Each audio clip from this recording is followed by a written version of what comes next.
नमस्कार, आप सभी को एक बार फिर से स्वागत है आप सबका पी सिंप्लीफाइड के अंदर। बहुत बहुत थैंक यू आपका इतना साथ देने के लिए, और आगे हम इस तरीके से बढ़ते रहेंगे। आप लोगों ने बहुत मोटिवेट किया है इस जर्नी के अंदर अब तक जितनी भी हुई है। तो आज का हमारा टॉपिक है स्लाइडिंग फिलामेंट थ्योरी। ये टॉपिक इस तरह का टॉपिक है जो मोस्ट आर्ट्स टॉपिक है। इस टॉपिक से सबसे ज़्यादा सवाल आते हैं, सबसे ज़्यादा फ्रीक्वेंटली सवाल आते हैं। लेवल ऑफ एग्जाम कोई भी हो सकता है, कॉम्पिटिटिव से लेकर कॉलेज एग्जामिनेशन से लेकर यूजीसी नेट तक का पेपर, किसी भी टाइप के पेपर के अंदर ये सवाल यहाँ से तो बनता ही बनता सवाल। ठीक है, तो थोड़ा सा रिवाइंड रीकैप करने के लिए हम समझ लेते हैं। हमने पहले पढ़ा था मायोसिन, एक्टिन, ये दोनों फिलामेंट्स होती हैं। ठीक है, ये थिन फिलामेंट होती है एक्टिन, ये थिक फिलामेंट होती है। ठीक है, थिन और थिक फिलामेंट जो होती हैं मसल कॉन्ट्रैक्शन करने के लिए दोनों क्रॉस ब्रिज करती हैं। ये भी हम पहले पढ़ चुके हैं। तो दो फिलामेंट जब क्रॉस ब्रिज कर रही हैं तो स्लाइड करके क्रॉस ब्रिज करती हैं। तो स्लाइडिंग फिलामेंट, इससे इसको नाम मिलता है स्लाइडिंग फिलामेंट थ्योरी का। तो यहां तक हमको समझ आ गया। इसके आगे हम ध्यान देंगे कि myosin head tilt and drag the actin toward centre. क्या मतलब है इस बात से कि जो एक्टिन है वो सेंटर की तरफ ड्रैग करके जाता है। मायोसिन अपनी जगह पे रहता है, उसके सिर्फ जो हेड्स होते हैं वो टिल्ट करते हैं और मूव करते हैं। लेकिन जो एक्टिन फिलामेंट है, थिन फिलामेंट, वो पूरा का पूरा ट्रेवल करता है अंदर की तरफ, सार्कोमेयर के सेंटर की तरफ। ठीक है, एक चीज और ध्यान देने वाली बात है कि ऐसे बहुत सारे सार्कोमेयर्स होते हैं। ठीक है, एक मसल के अंदर ऐसे बहुत सारे सार्कोमेयर होते हैं। जैसे एक जेड डिस्क हो गया, फिर एक और हो गया, ऐसे करते करते ये बहुत सारे ये होंगे। ठीक है, और ये पूरी मसल है। एक मसल के अंदर बहुत सारे एन नंबर ऑफ सार्कोमेयर्स पाए जाते हैं। ठीक है, तो इन सब का जब कॉन्ट्रैक्शन होता है, ये अंदर है, ये अंदर है, ये अंदर है, ये अंदर है, ये अंदर है, ये अंदर है। ठीक है, तो ऐसे करके इसका साइज जो है वो श्रिंक हो जाता है, छोटा हो जाता है। तो जब इसका साइज छोटा होता है तो कॉन्ट्रैक्शन प्रोड्यूस होता है, फोर्स प्रोड्यूस होता है। ठीक है, इस तरीके से हम पढ़ेंगे। अब होता क्या है, shorten sarcomere and generate force. जो हमने बात देखी कि सार्कोमेयर है वो छोटा होता है और फोर्स जनरेट हो जाता है। Tilting of head is referred as power stroke. जो मैंने बताया कि जो मायोसिन है उसका सिर्फ जो मायोसिन हेड है वो टिल्ट करता है। ठीक है, इसको पावर स्ट्रोक कहते हैं। उसका टिल्ट करना पावर स्ट्रोक है। और ये पावर स्ट्रोक के लिए ही एनर्जी चाहिए, इसी के लिए ही एटीपी चाहिए। एटीपी क्या है? एटीपी की बात आई है तो एटीपी जरूर जानेंगे हम लोग। एटीपी क्या होता है? एडिनोसाइन ट्राइफॉस्फेट, इसका नाम है एडिनोसाइन ट्राइफॉस्फेट। जब हम आगे एनर्जी सिस्टम पढ़ेंगे तो इसको और अच्छे से समझा पाऊंगा मैं। फिलहाल इसमें इतना ध्यान देने की जरूरत है कि एक मॉलिक्यूल इसमें एडिनोसाइन का और 3 मॉलिक्यूल इसमें फॉस्फेट के हैं, तो इसीलिए ट्राइफॉस्फेट बोला गया इसको। ठीक है, इसका जब ये सिंप्लीफाई होता है, जब एनर्जी निकलती है तो ये दो हिस्सों में टूटता है। कौन कौन से हिस्से होते हैं? एडीपी और पीआई। पीआई का मतलब इनऑर्गेनिक फॉस्फेट,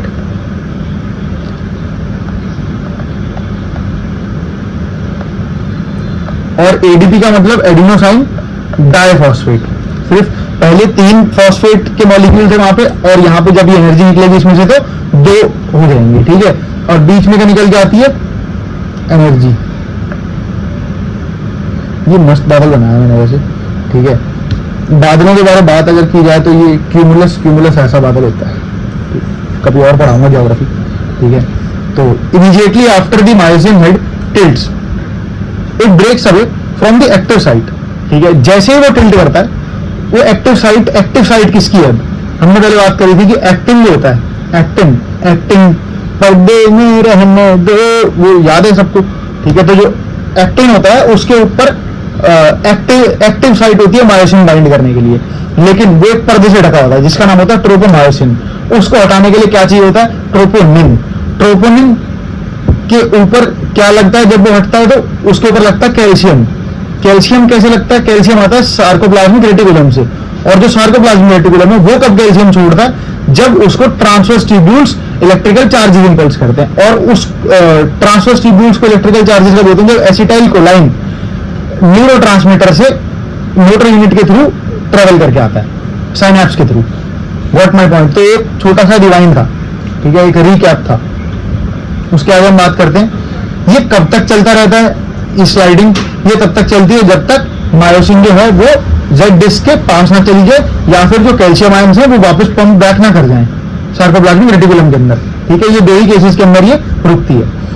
एनर्जी कहां से आती है मसल कॉन्ट्रैक्शन के अंदर? हमने देखा कि मसल कॉन्ट्रैक्शन तो करना है, बट एनर्जी भी तो चाहिए मसल कॉन्ट्रैक्शन करने के लिए। ये एक एक्टिव प्रोसेस है। तुम ये जानो कि मसल कॉन्ट्रैक्ट करने के लिए भी एनर्जी चाहिए और मसल रिलैक्स करने के लिए भी एनर्जी चाहिए। अभी हम एक्सप्लेन करेंगे किस तरीके से, एक्सप्लेन करेंगे किस तरीके से। मायोसिन के अंदर क्या होता है, बाइंडिंग साइट्स फॉर एक्टिन और binding sites for ATP. For example, ये एक डार्क बैंड, हमेशा जब भी आप कॉपी में ड्रॉ करो तो या नोट्स बनाओ, एक चीज जरूर ध्यान रखो कि आप जब भी एक्टिन या मायोसिन को ड्रॉ कर रहे हो, ठीक है, अपने पास दो पेन यूज करो। जो मायोसिन जो एक्टिन है उसको लाइट पेन से ड्रॉ करो क्योंकि वो थिन फिलामेंट है, और जो मायोसिन है उसको हमेशा डार्कर पेन से ड्रॉ करो, ठीक है, क्योंकि वो थिक फिलामेंट है। तो हम येलो कलर नहीं लेंगे, इसके लिए हम कलर थोड़ा सा डार्क ले लेंगे, फॉर एग्जाम्पल ब्लैक। तो ये एक्टिन है, वो मायोसिन है, सॉरी मायोसिन, ठीक है, ये क्या है, मायोसिन। एक्सप्लेन करने के लिए एक तरफ बनाया, होते दोनों तरफ होने से, ठीक है, क्योंकि इस तरीके से क्रॉस ब्रिज रहता है कि उसको सैंडविच कर रखा होता है मायोसिन को एक्टिन में दोनों तरफ से, ऊपर नीचे से, ठीक है, और फिर ये साइमल्टेनियसली काम करते रहते हैं। फिलहाल हम एक को समझने की कोशिश करेंगे, एक तो समझ आ जाए, दोनों वहां समझोगे, बाद में समझने के लोग, ठीक है। अब देखो इसमें क्या होता है, मायोसिन है, मायोसिन का ये इसको क्या बोलते हैं, इस हिस्से को मायोसिन हेड, ठीक है। ये वाला जो हिस्सा है, इस हिस्से को क्या बोला जाता है, बाइंडिंग साइट फॉर एक्टिन, ठीक है। और जो ये वाला हिस्सा है इसको क्या बोला जाता है, बाइंडिंग साइट्स फॉर एटीपी, ठीक है। यहां पे बाइंडिंग साइट्स फॉर एटीपी होती है। बाइंडिंग साइट्स फॉर एटीपी कैसे होती है, इसके अंदर यहां पे ना असल में प्रेजेंट क्या होता है, असल में रियलिटी में यहां प्रेजेंट होता है एटीपेज। ये एक तरह का एंजाइम होता है, ठीक है, ये एक तरह का एंजाइम होता है जिसका काम क्या है, एटीपेज का काम क्या है, ये रहा एटीपेज। एटीपेज का काम होता है स्प्लिट करना एडीपी और एटीपी को, जिससे कि एनर्जी निकल के आती है। यहां क्यूमुलस बना के दिखाता हूं उनको, ठीक है, ये वाला बादल का नाम क्यूमुलस होता है, इररिलेवेंट, ठीक है। जो एटीपेज है उसका काम क्या है, एटीपी को ब्रेक डाउन करना और किसमें कन्वर्ट कर देना, एडीपी, इनऑर्गेनिक फॉस्फेट। अब देखो ये एडिनोसाइन, ये है, ये मेरा पंजा है, ठीक है, ये जो पाम है ना, ये है एडिनोसाइन, और इसके साथ में लग रहे हैं ये एडिनोसाइन, ये एडिनोसाइन है, और ये ट्राइफॉस्फेट है, ठीक है, एडिनोसाइन ट्राइफॉस्फेट। अब हमने क्या किया, एडिनोसाइन ट्राइफॉस्फेट को तोड़ दिया। एनर्जी कैसे निकलेगी इसमें से, एटीपी देखे हमने अपने, ये एटीपी है, एटीपी से एनर्जी अगर निकालनी है तो हमें क्या करना पड़ेगा, इन दोनों को अलग करना पड़ेगा और इसको अलग करना पड़ेगा, ठीक है। ये मतलब क्या हुआ कि एडीपी और पीआई, पीआई का मतलब फॉस्फेट, इनऑर्गेनिक फॉस्फेट, और दो फॉस्फेट के मॉलिक्यूल, ठीक है, दो अलग करने पड़ेंगे, एक अलग करना पड़ेगा। ट्राइफॉस्फेट था ना, तीन फॉस्फेट से दो अलग एक अलग, तो बीच से एनर्जी निकल के आती है, और ये जो एनर्जी है ना आपकी, यही काम आएगी आगे, ठीक है। किस तरीके से काम आएगी अभी देखते हैं, ठीक है। तो एटीपेज ने क्या किया समझ आया, एटीपी को एडीपी और पीआई में कन्वर्ट किया ताकि एनर्जी निकल जाए। अब एनर्जी निकल के आ रही है, ये यूज होगी मायोसिन के हेड को टिल्ट करने के लिए, ठीक है। ये हेड सीधा हुआ, इसको टिल्ट कर दिया जाएगा इस तरीके से। अब ये एक ट्रेडिशनल फोटो है, आपको हर एक बुक के अंदर मिल जाएगी समझने के लिए, बट मैंने थोड़ा, क्योंकि हमारे समय का नाम है सिंप्लीफाई करना, तो सिंप्लीफाई मैंने थोड़ा सा करने की कोशिश करी है, होप सो आपको समझ आए। फर्स्ट है, फर्स्ट पार्ट में होता क्या है, ये ब्लू कलर से देखो, लाइट कलर से हमने क्या ड्रॉ कर रखा है, एक्टिन, क्योंकि ये थिन फिलामेंट है। अब जो थिन फिलामेंट है एक्टिन, इसके ऊपर कई सारे हिस्से हैं, देखो अब मैं आपको बताने की कोशिश करता हूँ क्या क्या है इसके ऊपर। कौन सा कलर लेंगे, कोई कलर बढ़िया सा, तुम लोग कमेंट डाउन कर देना कलर कौन सा अच्छा है, ठीक है, मैं बताता हूँ। देखो ये है एक्टिन, पतला कर दो इसको, ठीक है। ये है, ओ यार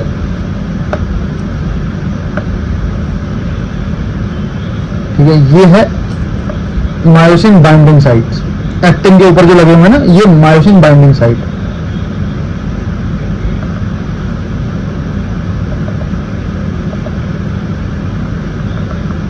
ठीक है।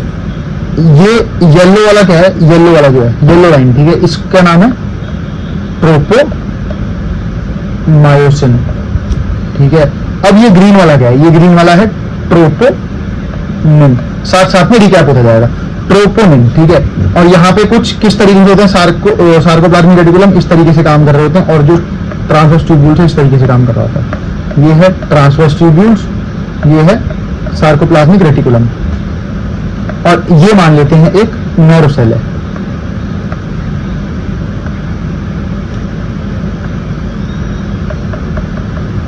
ठीक है, छोटा होगा, चलो कोई बात नहीं, ठीक है। अब यहाँ पे क्या क्रिएट हो रहा है, साइनैप्स, ठीक है। इन्होंने क्या भेजा यहाँ से, एसिटाइल कोलाइन, ये आया, यहाँ पे क्या आया, सोडियम Na, ठीक है। और यहाँ से यहाँ पे मैसेज गया, इलेक्ट्रिकल इंपल्सिस है, तो यहाँ से क्या निकला, कैल्शियम आयंस। अब जो कैल्शियम आयंस है वो गए ट्रोपोनिन के पास, तो यह मैसेज आया, मालिक ने मैसेज भेजा कि हमको मायोसिन बाइंडिंग साइट्स से हट जाओ, ट्रोपोमायोसिन को हटा दो, पर्दा हटा दो, ठीक है। सार्कोप्लाज्मिक रेटिकुलम ट्रोपोनिन को जाके बोलता है, कैल्शियम भेजता है, कैल्शियम एक तरीके की चिट्ठी है, उसको भेजा और बोला कि पर्दा हटा दो।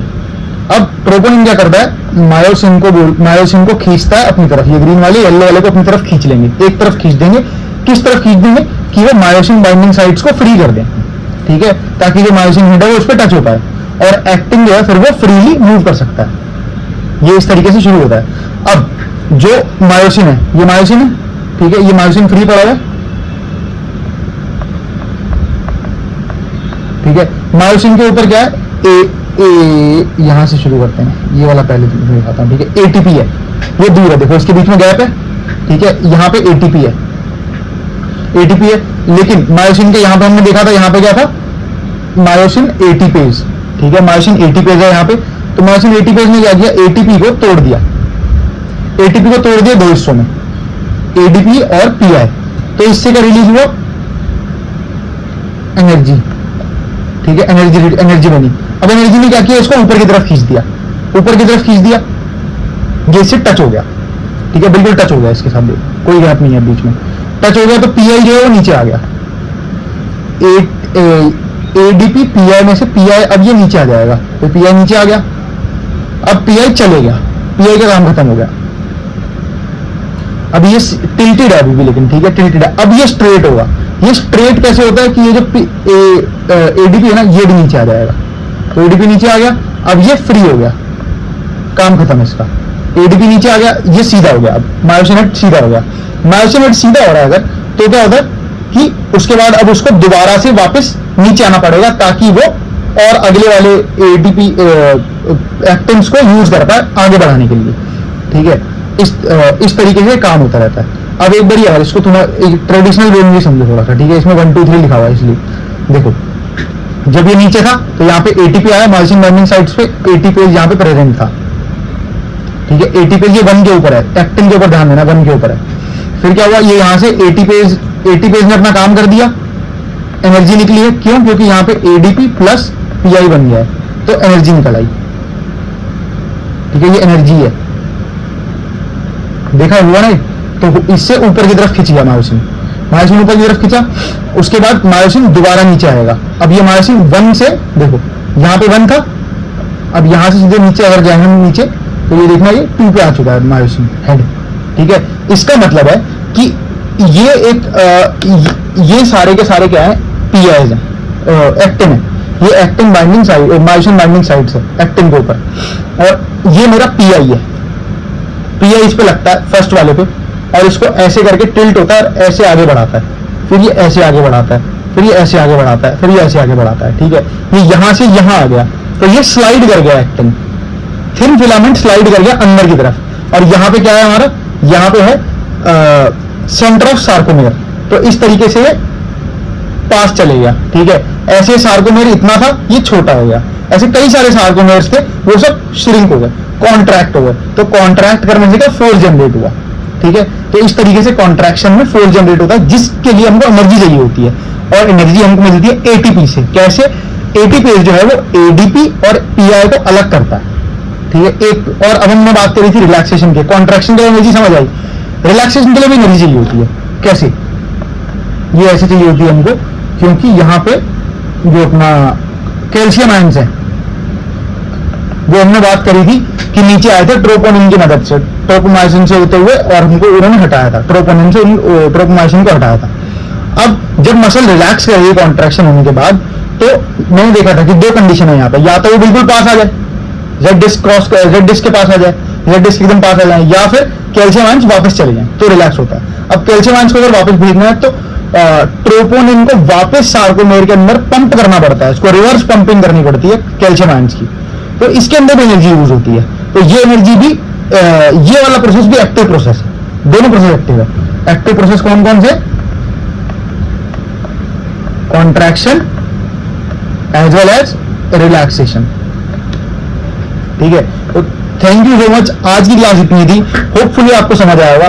नेक्स्ट क्लास में हम लोग समझेंगे types of muscle fibre. Got it? Thank you so much. Like share and subscribe अगर पसंद आए, समझ आए तो।